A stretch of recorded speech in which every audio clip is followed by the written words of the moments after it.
Halo, kenalkan, nama saya Adi Putrarianto dari kelas 2D dengan NIM 23077. Pada hari ini, saya akan menyampaikan presentasi saya dengan judul Farmakologi Obat Tetes Mata Steroid. Oke, apa itu obat tetes mata steroid? Sebelum kita mengetahui apa itu steroid, kita harus mengetahui apa itu mata.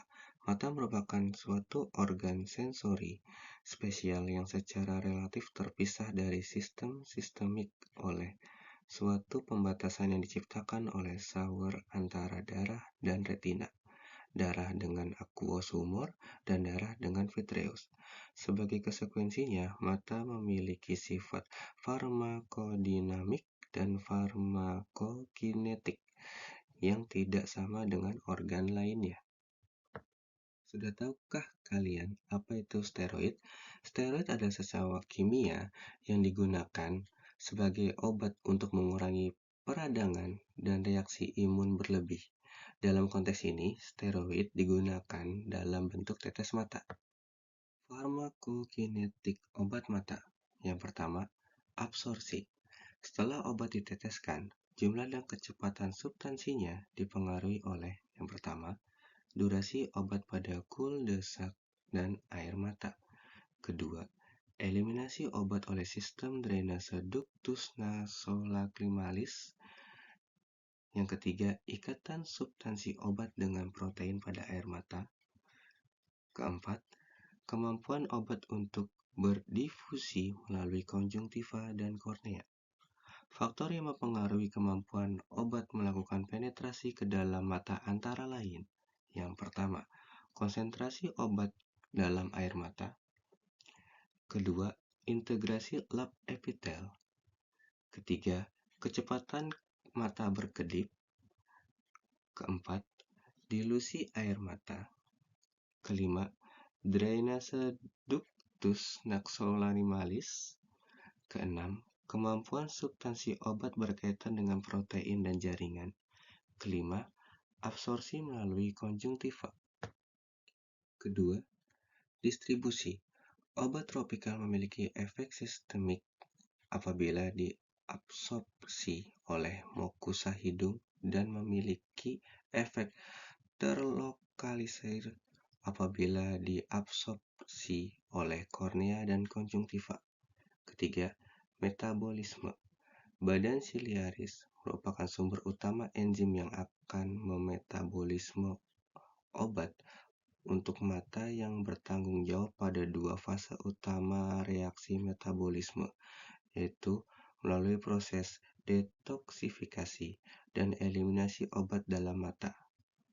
Keempat, ekskresi.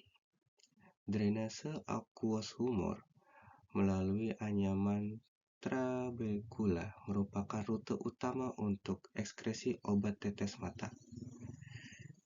Distribusi dan eliminasi obat secara umum dapat dibagi menjadi dua rute, yaitu rute retina dan rute aqueous humor. Kelima, bioavailabilitas.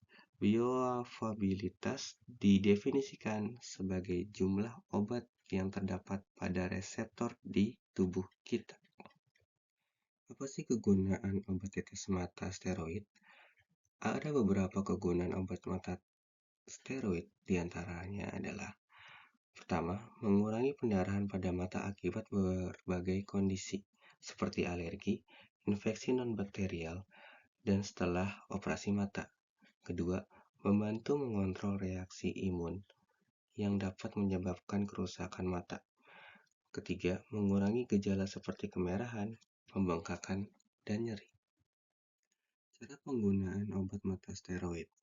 Pertama, digunakan sesuai dengan anjuran dokter. Kedua, biasanya diberikan dalam dosis tertentu untuk jangka waktu terbatas untuk menghindari efek samping. Yang ketiga, pentingnya untuk menjaga kebersihan saat meneteskan obat ke mata agar tidak terjadi infeksi tambahan. Apa saja efek samping dari tetes mata steroid? Yang pertama, penggunaan jangka panjang dapat menyebabkan peningkatan tekanan dalam mata atau glaukoma. Yang kedua, menyebabkan katarak jika digunakan dalam waktu lama. Ketiga, Risiko infeksi sekuler karena sistem imun yang ditekan. Keempat, mata bisa menjadi lebih kering atau mengalami iritasi ringan setelah pemakaian. Kesimpulan, obat tetes mata steroid memiliki peran penting dalam mengatasi peradangan dan reaksi imun berlebih pada mata, seperti pada kondisi alergi, infeksi non-bakterial, atau setelah operasi mata. Penggunaannya harus sesuai dengan anjuran dokter, karena meskipun efektif, obat ini memiliki risiko efek samping yang serius jika digunakan dalam jangka panjang, seperti peningkatan tekanan mata atau glaukoma dan katarak. Oleh karena itu, penggunaan yang tepat dan pemantauan berkala sangat diperlukan untuk memastikan manfaat yang lebih besar daripada risikonya. Sekian presentasi dari saya.